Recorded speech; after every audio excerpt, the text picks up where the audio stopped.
How's it going, everybody? This is Jason Ostrowski, and welcome to another edition of the Everything Real Estate Podcast.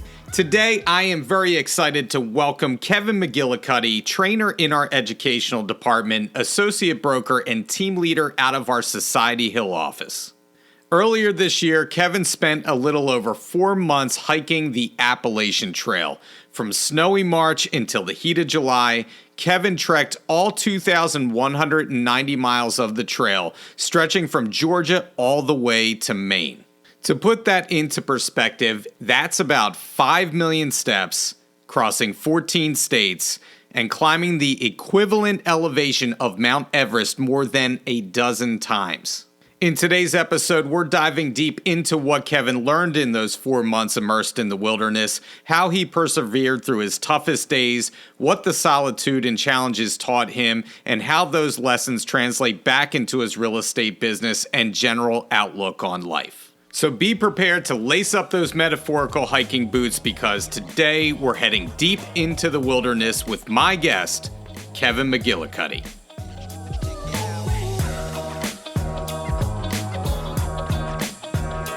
My special guest today is the man with the best beard in the business, Kevin McGillicuddy, trainer with our educational department and sales associate with Fox Roach Realtors out of our Society Hill office.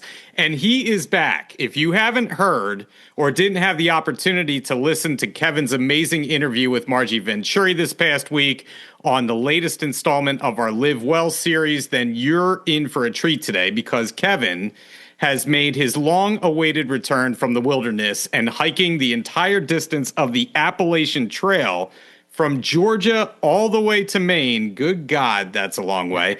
And he's back in the land of technology to share his story on the pod today. So, Kevin, it's so great to see you back and to do this with you today. How are your feet, by the way? How's your back holding up? Do you need help getting out of a chair at this point, or how you doing? I've had a little bit of time to be acclimated back, but yeah, that question in mid-July would have been right on point. It's amazing. It's amazing when you have momentum, how much you can just roll with it. But as soon as you stop, you're like, ow, I'm feeling the feet were swollen. I had, hips were like screaming at me. And I know you're crazy in shape. So that's actually the first thing I was going to ask you. Like, how long did you have to convalesce after all this took place to kind of feel yourself again? I was lucky. I didn't have anything to really, like I wasn't going to be moving or anything like that. I was just getting back to hometown Philly and more or less being myself. I did have a week at the beach to just kind of relax, but I'd say it took about a month to really feel like I'd arrived physically back home. I could totally get that. And I actually wanted to start off by telling a quick story, because we know each other a little bit. But one thing that always stuck with me about you, so back when Patty O'Harrick was still the educational department head, every year she would have a breakfast at her place for the educational team out in Perkiomenville. And that's a long way away from my house. You're in the city, and it's even further for you. And I remember getting there, and I think at the time I got there before you, and somebody asked, "Where's Kevin?" And you were cycling from your house in the city. That's right. To Patty's house. And I said, "This guy's insane. This guy's nuts to be doing that." There's a trail that goes right there. Like, I'm like, not even a question. I'm like, more power to him for doing that. And that always stuck with me. I'm like, this guy is dedicated to what he's doing. So I want to know, what motivates you to do things like what you just did? And I know this is not the only thing that you've done. I know you've biked across countries and from coast to coast. What motivates you to do these kind of things? Oh, man. So I think for me, I get these questions in my head. Is that possible? Can I do that? And of course, today you can just read on the internet and people have done it, right? I mean, there's almost nothing I could come up with that is absolutely novel. But, in my circle of friends or, just, I don't know. I like to push myself. It's just one of those things that I get an idea in my head and I'll just roll with it. And this one, the Appalachian Trail, was actually something that I had thought about for maybe 10 years. I really, something like, oh, that's something interesting. I should do that. I want to do that. Maybe next year I'll do that. And I kept saying that, maybe next year, maybe next year. And you can live your whole life saying maybe next year. You know what I mean? Like at a certain point, I just had to put a date on it and an expiration date and tie it in with something. So I decided, I had a big birthday coming up and I decided this is the year because I don't know how much longer I can push this off. I'm a healthy person. I don't have anything, knock on wood and all that. But, you just you're not guaranteed tomorrow. Right. And I just really wanted to make sure that this would be a journey that I could physically do. It's amazing to kind of check these things off on your list, the things that you're doing. I mean, do you continually get an itch that needs to be scratched in that direction, right? Like the bigger the challenge, like the more I want to take it on. I feel like there's a cycle for these big ones, and it's maybe every 8-9 years. So you alluded to the last big thing that I did that was an endurance type activity was cycling from Philadelphia to Seattle, but in Canada. And so a very circuitous route to do that. And, it was a lot of fun. But again, that was a trip I did pretty much by myself. I looked around and nobody was interested. And yeah. And I feel like my idea of a vacation is everyone else's nightmare. And that sort of... Yeah, one thing I said is like some people go to the shore, other people they might take a cruise, some people like to be on a beach in the Caribbean. You like to be by yourself for thousands of miles at a time. I don't know what that says about the rest of society in your mind, but that's the kind of thing you're into. Yeah. Well, and I guess I do sort of it's like a pent up demand thing too, right? So it'll be like, thinking about doing it for a couple months, years, and then, go ahead and decide to go forward. So it reaches a point of critical mass for you, So you did almost 2,200 miles on your journey, if I remember correctly, and that is just to put that in perspective. That is like getting in your car in Philly right now and driving straight west until you hit the center of Utah. Wow. That's how far I mapped that out. That's how far that is. So only instead of your car, you're on foot with hills and mountains and some danger, I might add, to navigate through on your entire journey. And that's pretty incredible.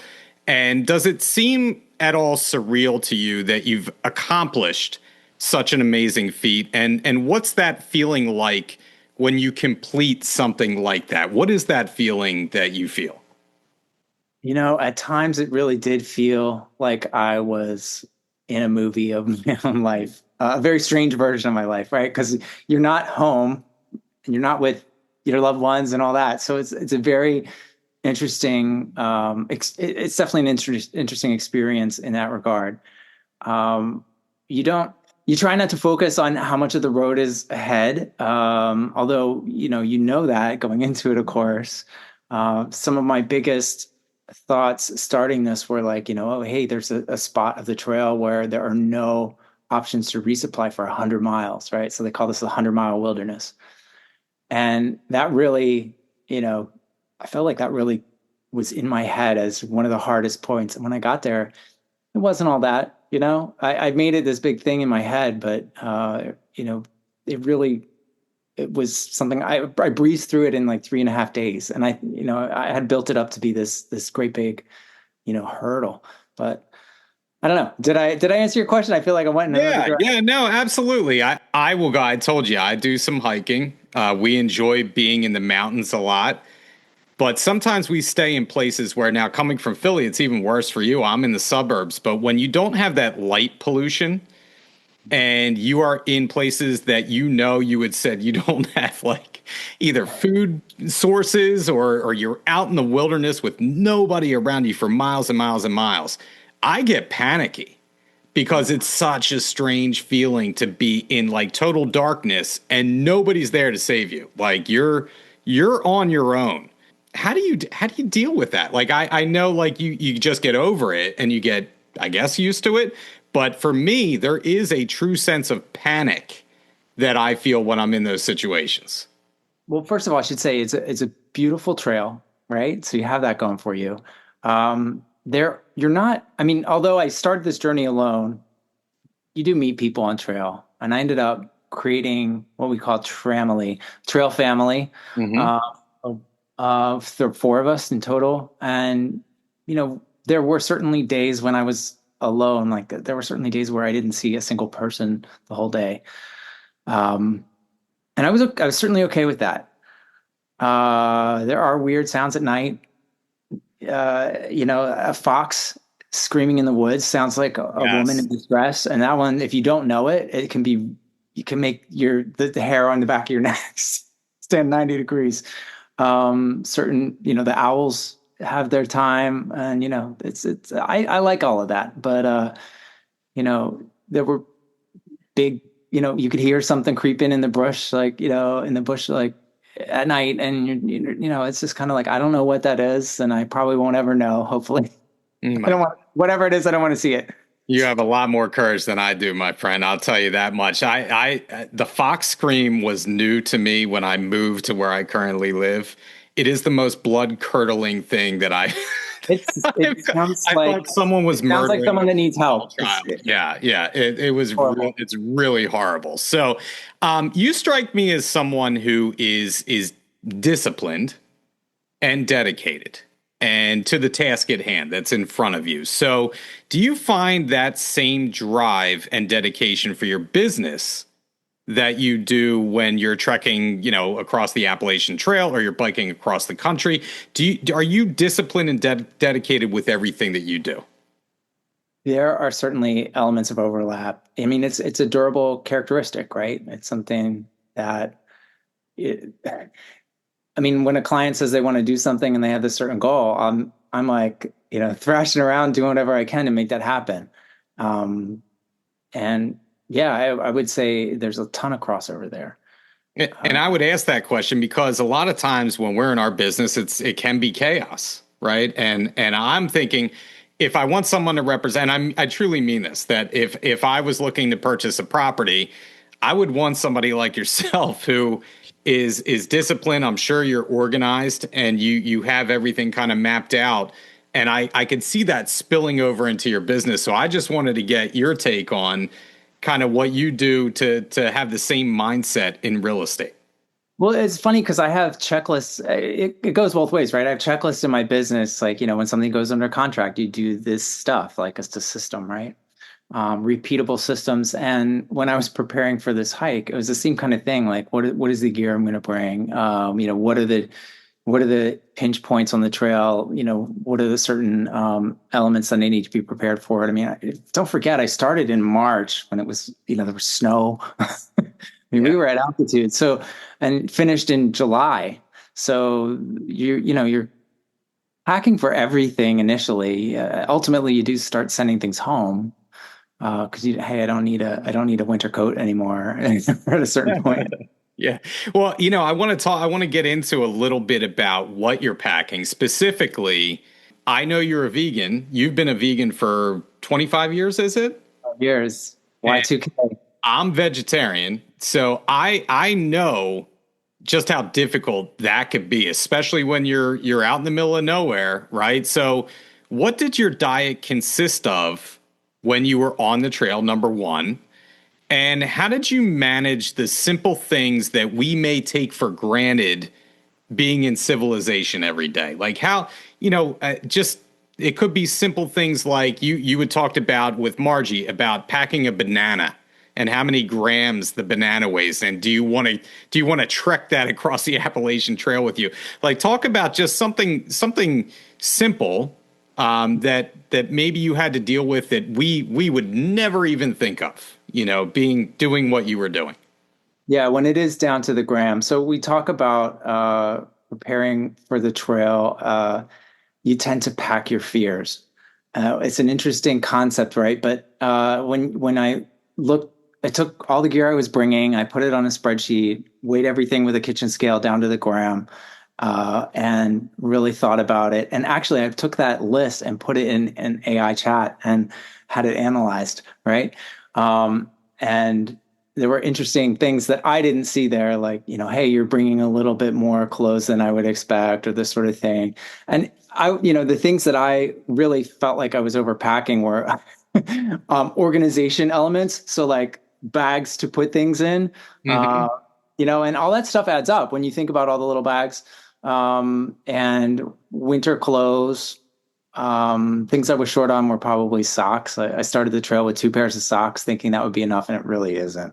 But the things that, I would say would be taken for granted would be, water, right? There is water on trail. Yeah. You really shouldn't drink it right out of the stream without filtering it.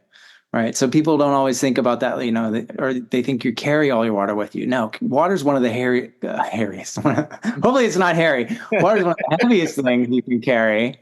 And, a pound, what is it, 9 pounds per gallon? And you're probably using about a gallon of water a day. So that adds up, right? And so you have very efficient filter to take care of that, and some skills to actually find the water. Some of the water's just flowing across the trail. It's easy, but there are streams you don't want to tap, right? If it goes by an industrial area, bad news. Then those will have signs on them. If it goes by a farm, again, bad news. So you're kind of looking for things that are bubbling up from the source. The smaller, the better. That's something that people don't always think about. So, and I think the other one that comes to mind is, to the veganism thing, there were so many opportunities for free food on the trail, at almost every trailhead. So think about a major road crossing. There's a little parking lot, people will start doing a section of the Appalachian Trail from that point. As someone hiking through, there are a lot of people that will set up like a little table and give away food and snacks and that sort of thing. And some of them, I mean, I would say all of them were generous, but some of them had a full spread, like you were walking into a bodega or something like that. And some of them actually had a clue and knew what vegetarian people would want. And Pop-Tarts are not by nature vegan, unless they're unfrosted. And those are the least appealing ones. So no one ever buys them. But every once in a while you'd run into someone who's giving them away. And I was like, this is great. Thank you so much. You know what I'm looking for, but it wasn't glamorous. Food is not glamorous on trail. We were mostly looking for calories, and it's not a diet that I think someone should do for, any length of time more than you have to. I think probably 4,000 calories, 5,000 calories a day of effort. And, you're eating whatever you can find. And, if it was candy, so be it. If it was nut butter and you're putting it in a tortilla, so be it. The luxury of having fresh fruit and vegetables is something that, you don't really have on trail. And whenever we went into little towns, I would, pack some of that out. It's so fascinating to me. Like that's the kind of stuff that, you talk about being near a farm, being near an industrial area, like knowing these things, right? I feel like a lot of people can get themselves in trouble very quickly on the trail by doing that kind of stuff. And as far as diet goes, one overarching theme that I felt like when I was listening to you and Margie was the kindness of others. And really kind of sharing in the experience, because it's almost like a race, right? You and I were talking about how, running a half marathon, running, the Broad Street run.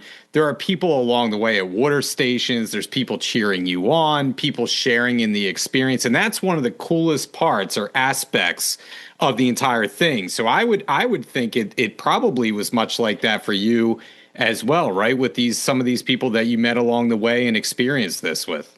Oh, absolutely. And many of them are hikers. Maybe they did the trail last year, or maybe they, want to do it in the future. They've done sections. Honestly, on my way home, I was thinking about doing some trail magic, and I came so close to doing it, and I said, you know what, I just really should go home. I could do it next summer. I could do it next month. I think you were due after over 4 months of being away. Yeah, but they call them trail angels, and sometimes they'll just have the whole back of their car open with a cooler of drinks, or sometimes they're just, people leave boxes with stuff in them, like um, a secure box that animals can't open. But they'll have a sign like, take anything you want, that kind of thing. And there are landmark trail angels that people look forward to almost the whole trail, like the northern cookie lady and the southern cookie lady. They they make Sounds cookies amazing. all season. They weren't vegan, but but she made a really nice hibiscus lemonade kind of thing too. So I was appreciating that. She had her hammock available. It was a really nice afternoon, honestly. That's really cool. And so I want to get a little existential with you. So being that we're talking about all this, let's talk about life in general. Like, what did you learn life lesson wise in your time away? Is there something that you really took away that maybe shifted your perspective on life? Maybe not, maybe so. If so, how did that affect you and kind of your outlook and mindset moving forward? Well, one of the things that I did preparing for this trail, I think a lot of people do this. I might not be alone, but I really thought about like, if I'm really on my own here, like what do I need to bring? And you do really want to be prepared for yourself in case anything happens. But one of the things that I did learn is that self-reliance can also include other people, right? So once I had this trail family, we really were helping each other to the finish line, quite honestly. And it's something that I didn't anticipate happening. I certainly didn't leave thinking that would happen.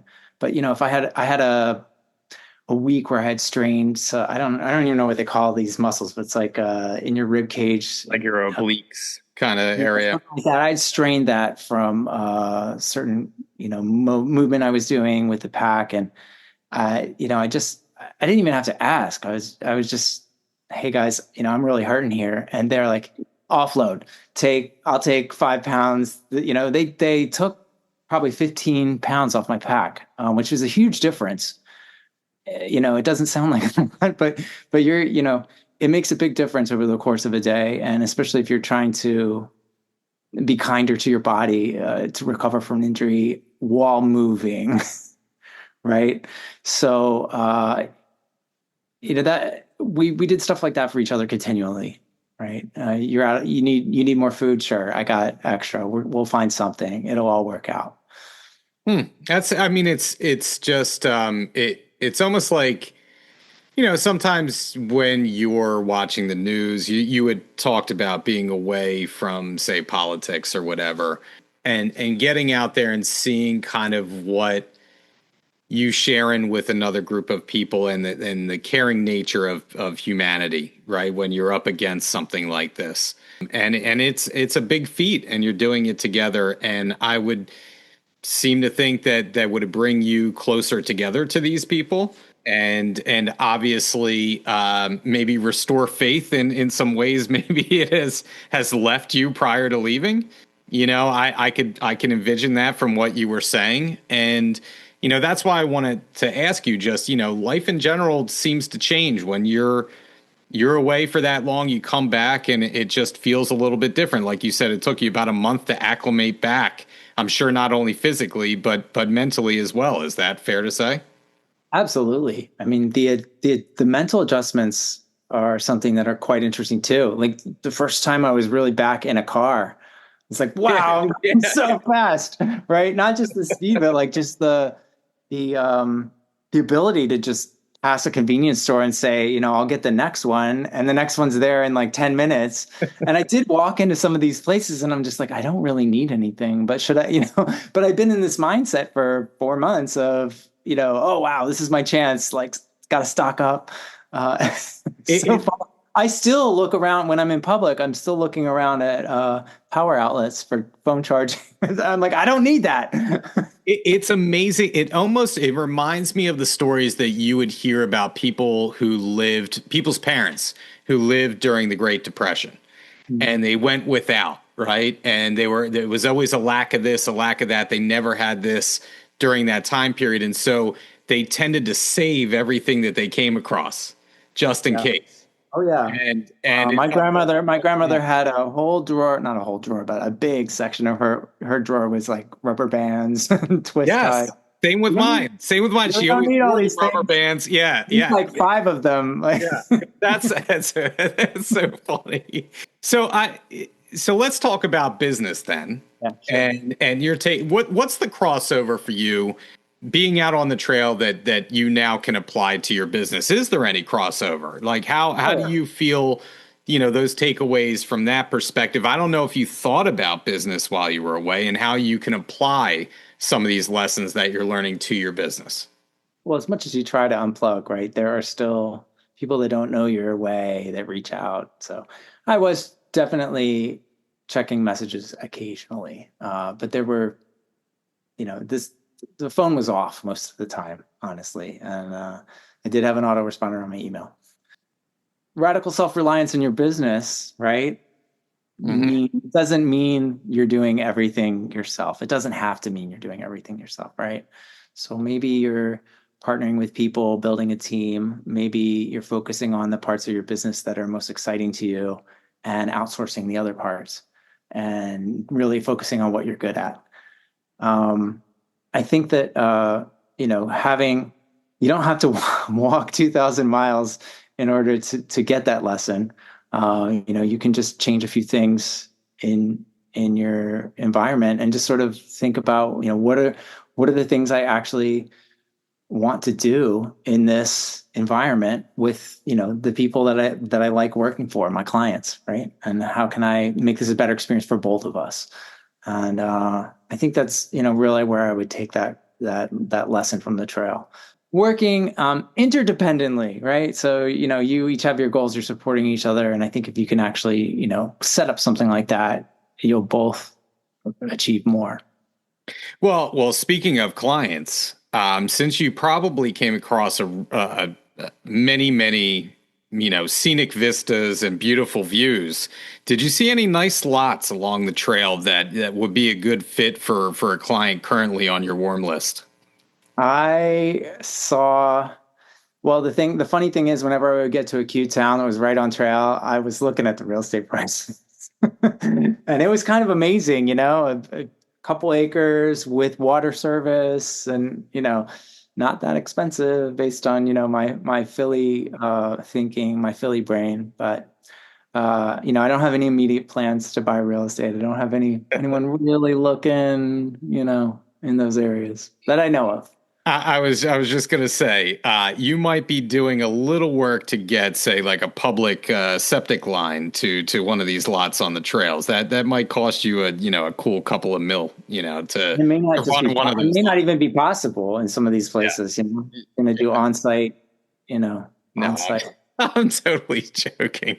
Yeah. So all right, so I want to know, what did you enjoy the most about your journey?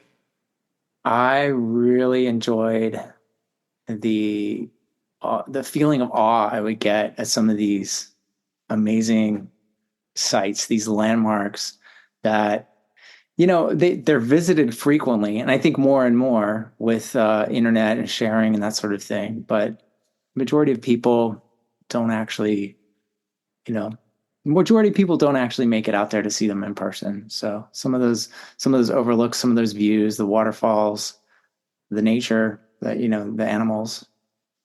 Yeah, Yeah. yeah, I can The, imagine. the respect that the respect that the creatures, deserve from you. You're in front of and vulnerable to snakes and bears. And, I saw those things in a way that was awe striking. And that's not really something you get from a video or reading a book.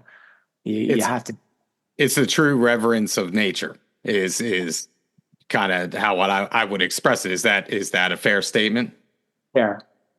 Yeah. I mean, I can imagine just having seen some of the stuff, like, like I said, I go hiking, I do some of this stuff, not to your extent, but I think for me, that's why I do it, is to not only to have a sense of accomplishment to do it, but also, being out there in nature and seeing some of this stuff is just, like you said, it's all inspiring. And it leaves you speechless in many cases. Yeah. And I don't want to sugarcoat it. There were challenging times too. But some of that, there's beauty in that too, right? I mean, some of these mud puddles were a couple feet deep, and if you misstep, it's gonna feel like quicksand. I stuck my pole in there to just sort of see like how far does that go, and it like was it 2 feet of travel? That's crazy. That's yeah. But even though that's an element that could potentially trip you up, it's certainly that's awe-inspiring in its own way too, right?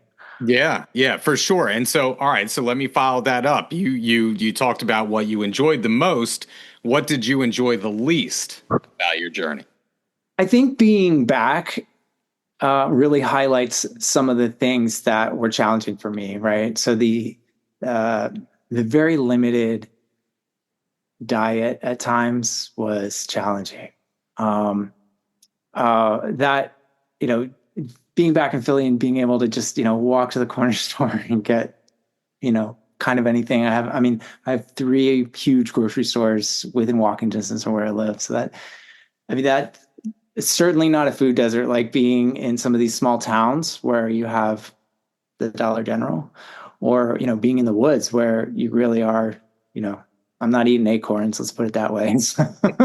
So that is certainly a challenge. And physically, I think there were times when I was aching. Like this was not a walk in the park.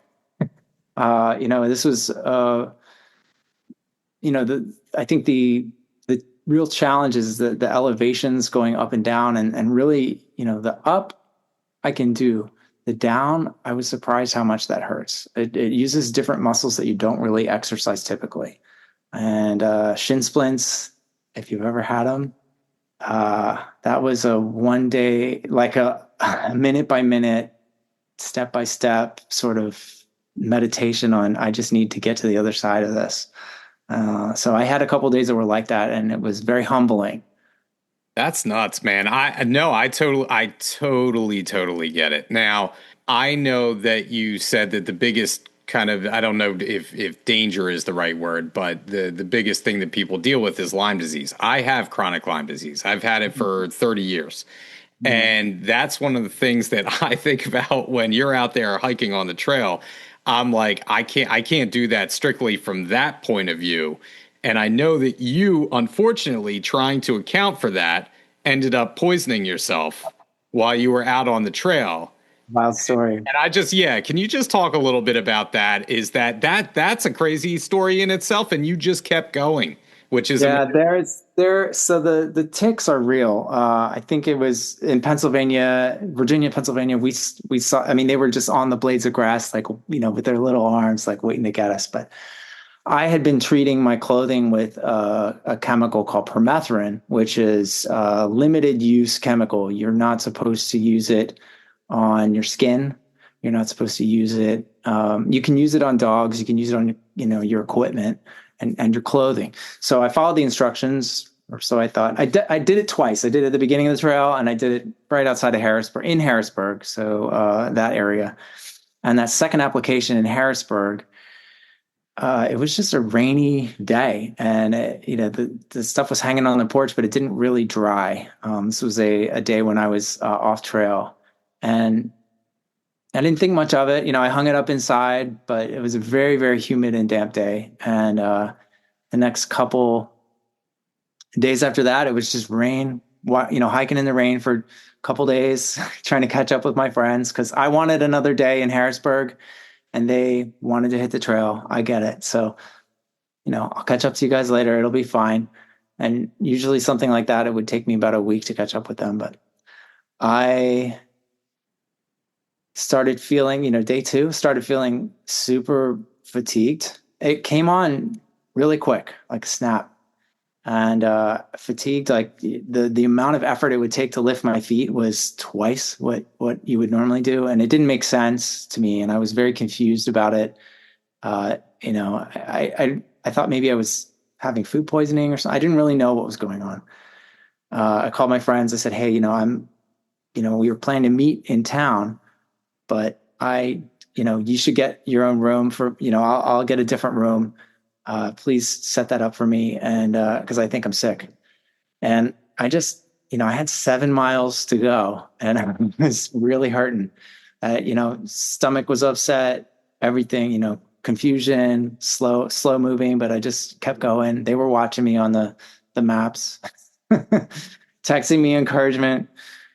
And, yeah, I didn't realize it was actually a poisoning event until I got to the hotel because I saw the rashes on my skin from all the contact points. And that's when it sunk in. I'm like, yeah, I mean, I've been exposing myself to permethrin for probably 48 hours at that point. And it is a neurotoxin. Really, it's really something that, messes with you. So, yeah, once I started, took a shower and everything started to pick up from there. So it was, no lasting effects, but it was scary in a way that I never anticipated that. That's wild. And the fact that you forged ahead, like you had said you had like 7 miles to go. I guess you don't really have a choice, right? You got it, like you have to get through it somehow, right? The way back was much further. Yeah. Yeah, I mean, it was the kind of thing where the closest road crossing, think about that. The closest opportunity for you to interact with another human is either going to be on trail or it's going to be 7 miles ahead, where the road comes in and, flag someone down. I don't know, but Wow. yeah, Wow. yeah. Yeah, that's crazy. So let me ask you this because I always like to ask people when they go to places that I haven't been to yet. What was your favorite part of the trail and why? Okay, so I had a had thought for almost the whole trail that I loved the Smokies. And they're great. So if you only have a chance to go to the Smoky Mountains and do that section of the trail, you'll love it. It's mossy, it's earthy, the trees are mature, and it's very well maintained and protected. However, uh, Maine is really where it's at. New Hampshire and Maine, there are just so many lakes and ponds and tree formations and boulders. The natural beauty there. This is land that probably has never. I mean, you felt like I might turn the corner and see a dinosaur. I mean, it looked that old, you know, untouched by logging or anything like that. It really is inspiring to be in that sort of environment. And yeah, so the 100-mile wilderness is one of the last sections of the Appalachian Trail before you get to the Mount Katahdin area. That and the White Mountains in New Hampshire, just very challenging, but also so beautiful. I had so you're speaking first things first. I went to Maine for the first time a couple years ago. Fell in love. Absolutely beautiful state. The White Mountains I've always wanted to go to. I haven't been there yet. To hear you say that makes me just want to go that much more. New England as a whole, I feel like is beautiful, but I can only guess, like you said, not many people are in that part of Maine and New Hampshire. So it is pristine, it is untouched, and I can totally see that being the case. Yeah, yeah, it really was like a time machine, is what it felt like. That's really cool. All right, so biggest question I have for you. You've been gone for 4+ months. Who covered for you while you were away? And did you pay them an hourly rate? Like, how did you work this out with your business? Like to be off. Yeah. I'm off for 4 hours and I'm in a panic. So you did 4 months. How do you deal with that business wise? Okay, so one thing that is crucial to my formula is passive income, right? So I have rental income, Okay. and that is an important foundation for everything. Well said. Uh, Secondly, I have a team, a small team, and I think that any kind of leads that I got, I had two things that were supposed to close while I was away, and I got them as close as I could. We really wanted to close before I left, but it just didn't happen. So, someone on my team graciously, jumped on that and took it to the finish line. And then, there were people that would contact me not realizing I was away. And then those were referral opportunities, right? And in some cases, I have two clients that were so loyal. They said, you know what, we're just going to wait till you get back. Timing's not that. So, I mean, I guess, that's a beautiful thing. So that type of loyalty is rare. And of course, there are people that got postcards from me on trail. Like, I'm not there yet, but we're making progress. That's really good. What an opportunity too to talk about someone that should value you. We talk about handwritten notes and the value that they have. I can't imagine getting a postcard from Kevin on the Appalachian Trail. I'd be your client for life, man. Yeah, I mean, actually, there's something really cool. If you check this out, it's called Touch Note. So you can take any picture and turn it into a postcard right from your iPhone, right? Of course, you need the internet to do all that. So it wasn't something I could do every day. But Touch Note worked pretty well for, you could write on the back of a napkin or something and have that put on the back so it looks like your handwriting. It worked really well. That's really cool. I love that. All right, so I'm going to take that away. I'm going to use that. That's amazing. So, all right. So I got one more question for you. We're going to wind down. This is my last question. And since you were, isolated in the woods by yourself for extended periods of time, it seems like it would be the perfect time to see something that no one would believe you if you saw it. All right. So with that said, it got me thinking, what mythical creature, if you were to see it, would be considered to, in your mind, has the best chance to exist while you're out there in the wild, and you see it and you're like, oh my God, I knew it, right? So what mythical creature, according to you, is most likely to exist? Is it A, Sasquatch or Yeti? Is it B, the Loch Ness Monster? Is it C, the Chupacabra? Is it D, the Jersey Devil? Wow. Or is it E, a reasonable seller? Oh man. Oh, that's a tough one. I love that little zinger at the end. Yeah. I'm gonna have to go with a Sasquatch. I thought you would. We have a lot of stubborn sellers in my markets. Yeah, I'm glad you didn't say E on that one. That would have been the easy way out, right? I wanted to pin you down. I agree with you. I think this, based on what you're telling me, all that open space, you're not seeing anybody out there. What if you are in Maine in the stretch that we're talking about, right? You could see a Sasquatch existing out there, I would think, never coming into touch with humanity. There was a story in the news not that long ago about a man who lived in the woods for something like 15 or 20 years and was creeping into people's lake houses. And nobody saw him until they started getting Ring doorbells on there. And then all of a sudden his gig was up. Well, maybe later in life that's something to aspire to for you, Kevin. Right. Yeah. Well, listen, man, I mean, your story is amazing. I'm so glad we got to do this today. I love hearing about this. I could talk to you for hours on end about it because I have so many more questions, but we have to cut it off at some point. Thanks for letting us kind of share into your journey, your insight, just your perspective on how that experience was and how it now feels being back in society. So thank you for this. Awesome. Thanks. It's been great sharing. It's like reliving, and it kind of closes the loop to share the connections with the real world. So I appreciate the opportunity. Well, it's also nice to have you on the podcast. So, I'm glad that we could do this. I only had to walk 2,000 miles to get here. Yeah, I'll tell you what, you really work for this one, I will tell you. So thanks, Kevin. I appreciate your time, man. And I can't wait to see what you do next.